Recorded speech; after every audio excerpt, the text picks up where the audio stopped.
Bismillahirrahmanirrahim. Assalamualaikum warahmatullahi wabarakatuh. Sebelumnya izin perkenalkan diri, nama saya Nabila Aisyah dengan NPM 211705136 dari kelas CD. Dalam video ini bertujuan untuk memenuhi ujian akhir semester saya dalam mata kuliah pengenalan pola. Di sini saya akan menjelaskan terkait water quality menggunakan metode atau algoritma KNN.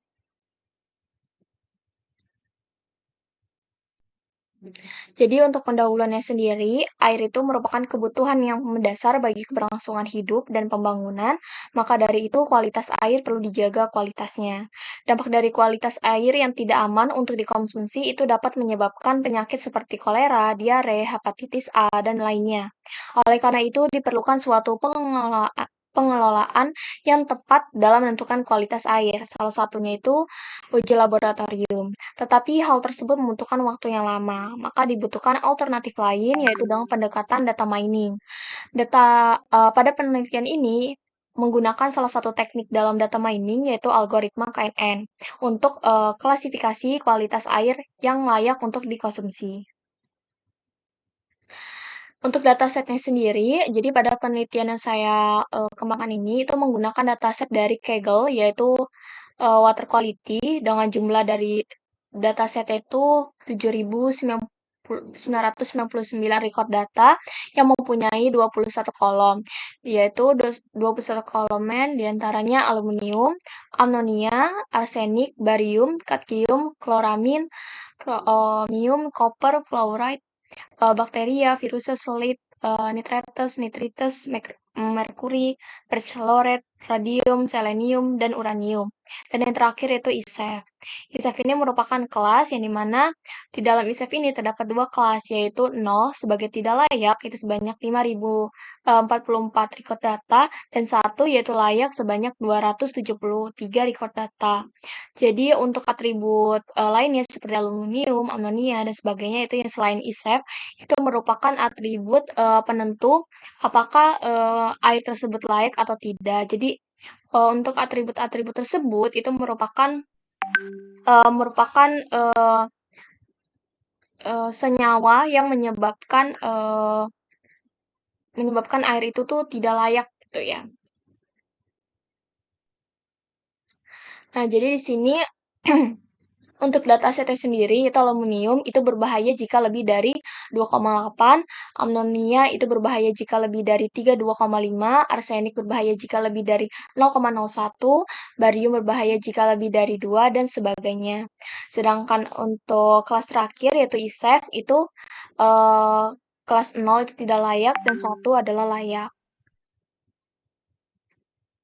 Nah, di sini saya melakukan visualisasi menggunakan Python yang di mana di sini saya mengecek atribut mana yang sangat berpengaruh terhadap kualitas air. Nah, di sini bisa kita lihat bahwa viruses itu memiliki nilai yang paling besar dibandingkan atribut lain gitu ya. Sehingga bisa kita simpulkan bahwa si viruses ini memiliki pengaruh yang sangat besar terhadap kualitas air. Jadi kalau misalnya virus ini sangat tinggi, itu maka bisa sangat sangat dikategorikan bahwa air tersebut tidak layak gitu. Sedangkan eh, untuk yang tidak sangat berpengaruh gitu ya, yaitu lead ya, yaitu min 0,0094. Jadi kalau misalnya leadnya itu nilainya, misal kan di sini nih, jadi tadi kan si lead ini berbahaya jika lebih dari 0,015 gitu. Nah, di sini kalau misalnya lead-nya itu lebih dari 0,015 itu dia tidak terlalu berpengaruh gitu ya. Karena di sini juga bisa dari visualisasinya pun dia nilainya rendah gitu, yaitu di bawah dari 0. Nah, di sini saya juga melakukan visualisasi yang di mana untuk kelas ISEF, nah kan tadi kan sudah didapatkan kalau misalnya si atribut virus ini sangat berpengaruh terhadap kualitas air ya kan. Nah, di sini untuk kelas ISEF sendiri untuk yang bernilai 0 yaitu tidak layak dengan range-nya itu min 0,02 sampai 0,02 itu sebanyak 3.831 data. Sedangkan untuk kelas 1 yang ada di range min 0,02 sampai 0,02 itu sebanyak 631 data. Nah, selanjutnya di sini juga saya melakukan visualisasi untuk mengecek outlier pada setiap atribut gitu. Nah, di sini saya mendapatkan bahwa terdapat outlier pada atribut aluminium dan arsenik. Maka diperlukan remove outlier. Nah, itu nanti saya akan jelaskan di bagian codingannya.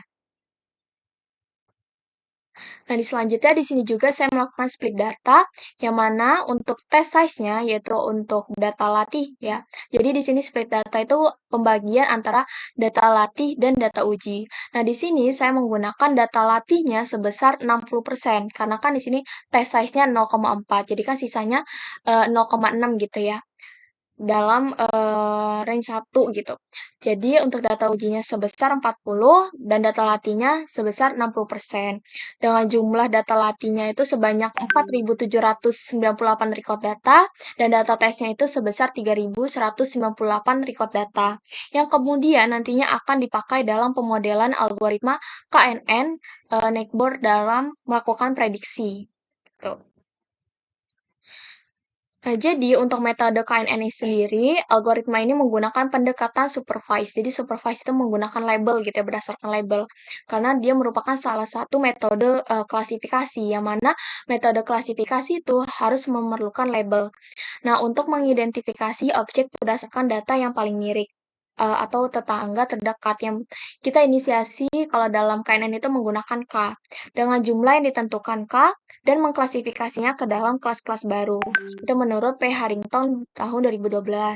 Dan KNN ini memiliki atribut yang diinisialisasi sebagai K, banyakkan nilai tetangga yang mengacu pada klasifikasi KNN. Banyakkan nilai K adalah bilangan bulat positif, bilangan kecil, dan ganjil.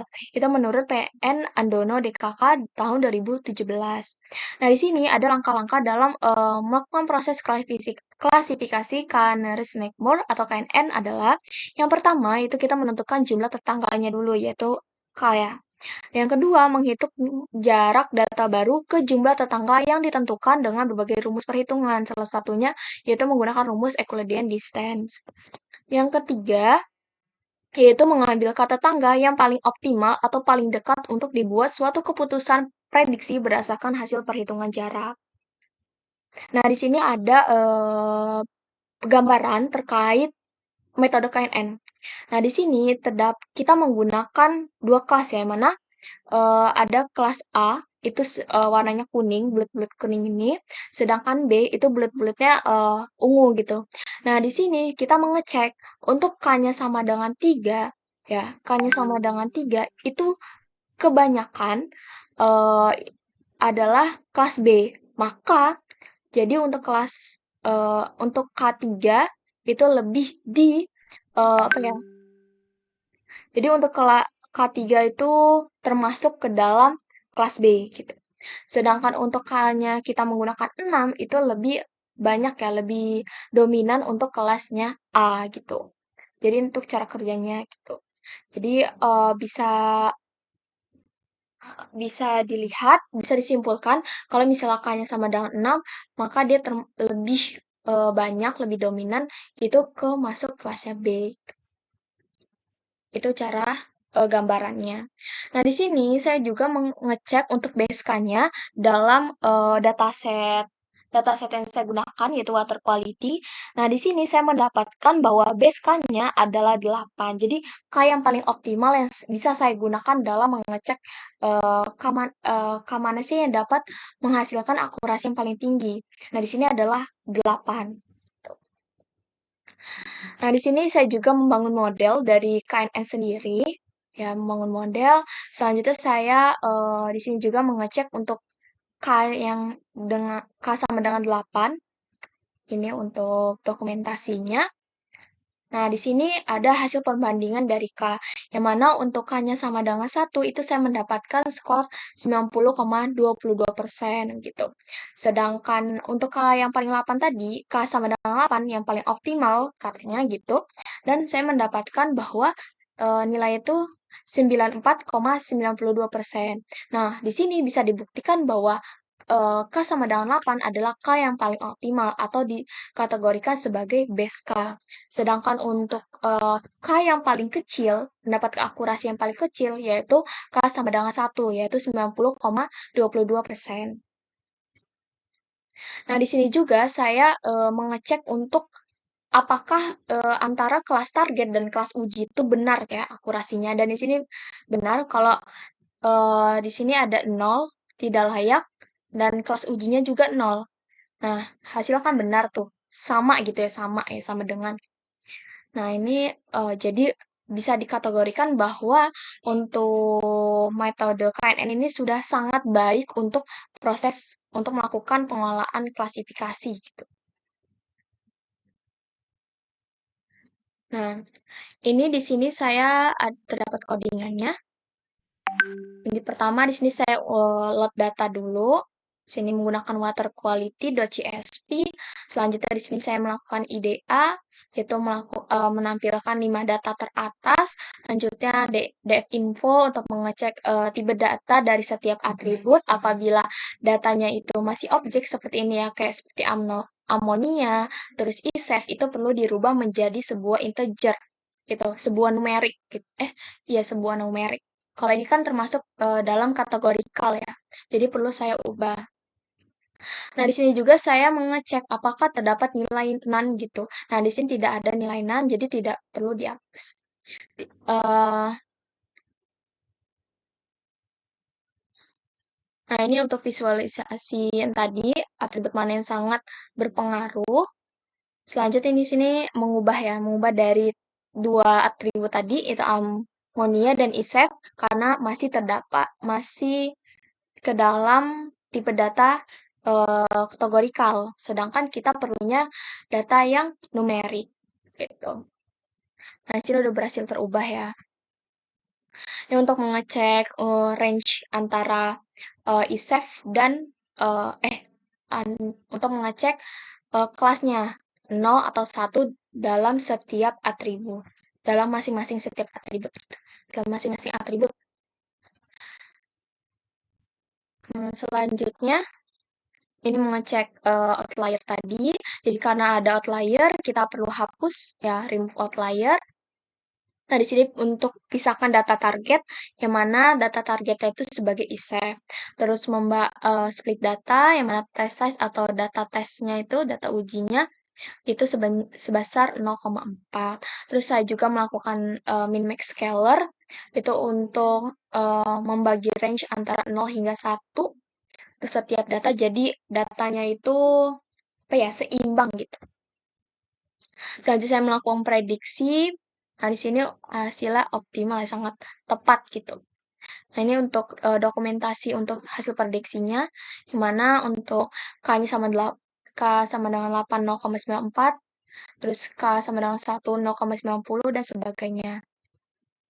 Nah, di sini juga saya melakukan prediksi ya, yang mana eh untuk alumni nilai segini, alumni segini, dan seterusnya, itu dapat didefinisikan sebagai prediksi yang dalam kelas tidak layak ya atau nol gitu. Jadi intinya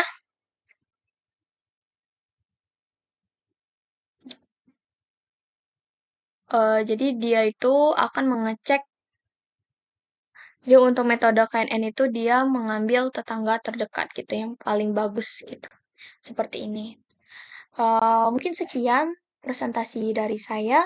Mohon maaf apabila ada kesalahan atau kekurangan. Saya ucapkan terima kasih kepada Bapak Riko Andrian selaku dosen pengampu mata kuliah pengenalan pola. Saya akhiri. Wassalamualaikum warahmatullahi wabarakatuh.